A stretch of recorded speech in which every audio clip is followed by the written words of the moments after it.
વિરામમ રણરંગધીરમ રાજીવનેત્રમ રઘુવંશનાથમ કારુણ્યરૂપમ કરુણાકરંતમ શ્રીરામચંદ્રમ શરણમ પ્રપદ્યે.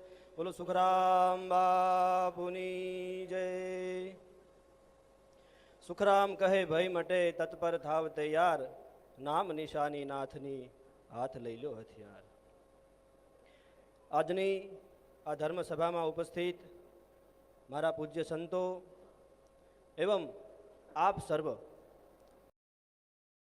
તથા ઇન્ટરનેટના માધ્યમથી સાંભળી રહેલા સર્વ ભક્તજનોને આજે મને એમ દેખાય છે કે પૂજ્ય સંત શ્રી સુખરામ બાપુ આપણી વચ્ચે શરીરથી ઉપસ્થિત નથી, પણ આ આખું જ્યારે દર્શન કરીએ છીએ ત્યારે આખા દર્શનમાં આપણને આખા સુખરામ બાપુના દર્શન થાય છે. તો આપ સર્વના હૃદયમાં પ્રતિષ્ઠિત એવા સુખરામ બાપુના શરણોમાં પ્રણામ. બાપુ, પ્રશ્ન થાય કે મંદિરોનું નવનિર્માણ બહુ બધી જગ્યાએ થતું હોય, તો આ મંદિર વિશેષ શા માટે? તો મારે શાસ્ત્રોનો એક દાખલો લેવો છે અને શાસ્ત્રોમાં સૂત્રો અપાયા છે કે જેનું આચરણ કરવાથી જળ ચેતન પ્રત્યે આપણને પ્રેમ જાગૃત થાય, મૈત્રી ભાવ જાગૃત થાય, એ આચરણનું નામ ધર્મ. ભાગવતજીનો શ્લોક છે, સવૈ પુંસામ પરો ધર્મ યતો ભક્તિર દોક્ષજે અહેતુકી અપ્રતિહતા યયાત્મા સુપ્રસિદ્ધતિનો અર્થ એમ થાય છે કે જેનું આચરણ કરવાથી સમસ્ત જળ ચેતન પ્રત્યે આપણામાં દ્વેષની ભાવના નીકળી જાય, દુર્બુદ્ધિની ભાવના નીકળી જાય, બધું જ ભૂલાઈ જતા આપણને સૌને જોઈને પ્રેમ જાગૃત થાય, એવા આચરણનું નામ ધર્મ છે. પણ મારે વિશેષ રૂપે એમ કહેવું છે કે જ્યારે ત્યારે દ્વાપરનો સમય હોય અને આપણી વચ્ચે ભગવાન શ્રી કૃષ્ણ પ્રગટ થાય અને આપણા જીવનની એક નવી ગીતા જેવું શાસ્ત્ર આપી અને જીવનની નવી દોરી આપણને આપતા હોય કે આપણી સામે પ્રગટ કરતા હોય, કે ત્રેતાયુગનો સમય હોય અને ભગવાન શ્રી રામચંદ્ર આપણી સામે કરુણા ભાવરૂપે પ્રગટ થઈ અને માનવ જીવનની દોરીનો સંચાર કરતા હોય, જે તે સમયે રામદેવજી મહારાજનું પ્રગટ થવું કે અન્ય સંતોનું કે મહાપુરુષોનું પ્રગટ થવું. પણ વર્તમાન સમયે શાસ્ત્રોમાં એવું કહેવાયું કે વિચાર ગમે એટલો ભલે ઊંચો હોય, પણ જો એને આચરણમાં ન લાવી શકાય તો એને આપણે ધર્મ કહેતા નથી. સનાતનની વ્યાખ્યા છે, વિચાર ગમે એટલો ઊંચો હોય, ગમે એટલો મોટો હોય, પણ એને જો આચરી ન શકાય, એને જો જીવનના હરેક મુમેન્ટમાં જીવી ન શકાય, તો એને આપણે ધર્મ કહેતા નથી. તો આ મંદિર શા માટે વર્તમાન સમયની જરૂરિયાત છે કે આ સુખરામ બાપુનું પ્રગટ થવું, એમનું અવતરણ થવું, કે એમનું આપણી વચ્ચે અવતાર રૂપે પ્રગટ થવું, સમસ્ત જ્ઞાતિઓને જે વિચાર પોતાની વિચારધારામાં સમાવી લે.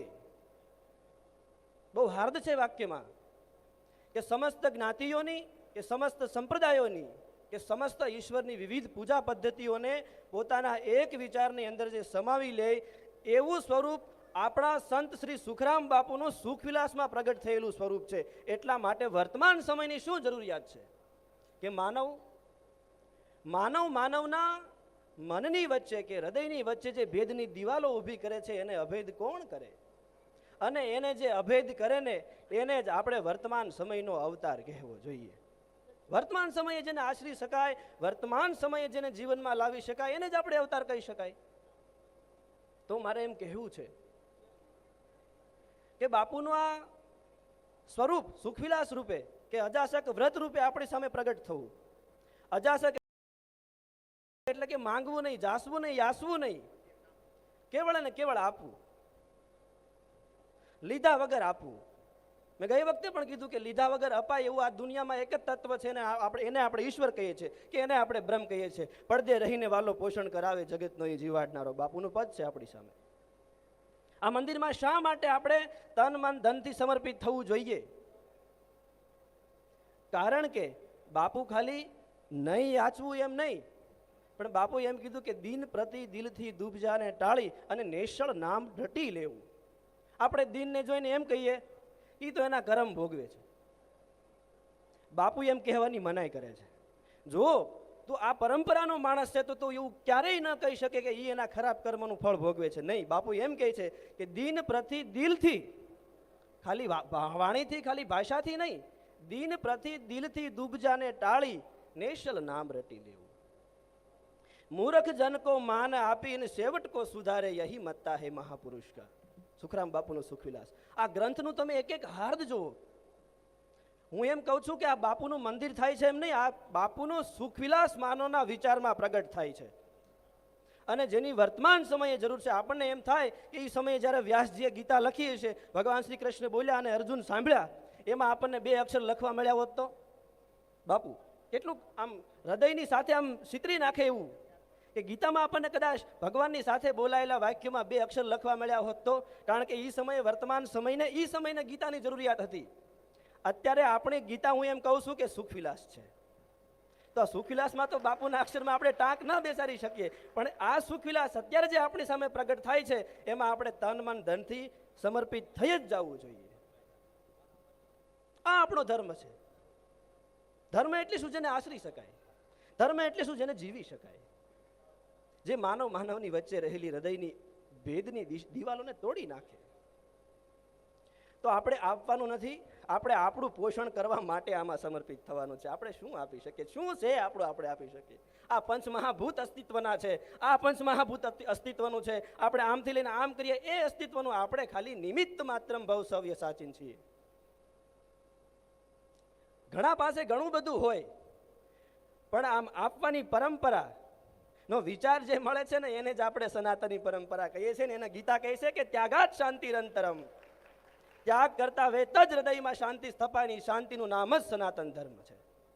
વર્તમાન સમયે આ મંદિરની નહીં પણ આ વિચારની જરૂર છે. મંદિર તો એનો આધાર છે, અને આધાર વગર ક્યારેય આપણે પગથિયું લઈ ન શકીએ.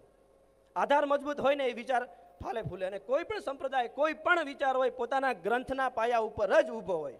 ગ્રંથ જેનો મજબૂત, જેનો વિચાર મજબૂત, જેનો આચરણ મજબૂત, એ જ હંમેશા વર્તમાન સમયના અવતાર રૂપે પ્રગટ થતો હોય છે. આચરણ સિવાય કંઈ નથી જીવનમાં. હું તમે આવ્યા ગયા, લાખો વહી ગયા, કોઈના અહીંયા નામ નથી, કોઈને ખબર નથી બાજુમાં કોણ રહી છે. પણ જે વિચાર આપણા જીવનની દોરી હાંકે છે ને એને આપણે અવતાર કહીએ તો એ દોરીએ આપણે જૂતી જવું જોઈએ. અને આપણે નાગરવેલના પેલા પાનના જેમ તોરણ બની જઈએ ને તો અવતારમાં આપણે ગીતામાં 2 અક્ષર લખ્યા કે સુખવિલાસમાં 2 અક્ષર લખ્યા બરોબરનું મહાન કાર્ય આપણાથી થઈ જાય. તો આપવું આપણે સૌ કહી જ રહ્યા છે. આપણે આપવાનું નથી, આપણે ખાલી આપવાની વાતને આધારે હૃદયથી સ્વીકારવાનું છે કે આ આપણો અવતાર છે. અને સ્વીકારી લેશું ને એટલે બધું આપવા માટે આપણે તત્પર થઈ જશે. તો એટલું કહી અને સર્વ સંતોને આપ સર્વના સ્વરૂપમાં સુખરામ બાપુનું દર્શન કરીને આપ સર્વના શરણોમાં પ્રણામ કરીને અસ્તુ. જય શ્રી રામ.